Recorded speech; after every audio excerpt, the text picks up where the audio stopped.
عليكم اليوم لائحة الدول العشر ذات الإنترنت الأسرع على الإطلاق في أوروبا وفي الدول العربية. سرعة الإنترنت في الدول الأوروبية: 10. بلجيكا بمتوسط سرعة تحميل بلغت 47.80 ميجا بايت في الثانية. 9.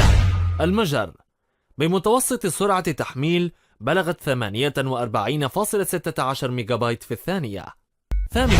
هولندا بمتوسط سرعة تحميل بلغت 54.26 ميجا بايت في الثانية. 7. أستراليا بمتوسط سرعة تحميل بلغت 55.31 ميجا بايت في الثانية. 6. كندا بمتوسط سرعة تحميل بلغت 56.37 ميجا بايت في الثانية.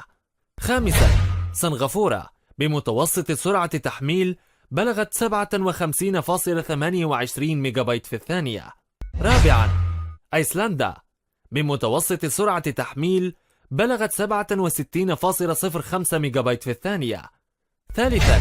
النرويج بمتوسط سرعة تحميل بلغت 67.17 ميجا بايت في الثانية. 2.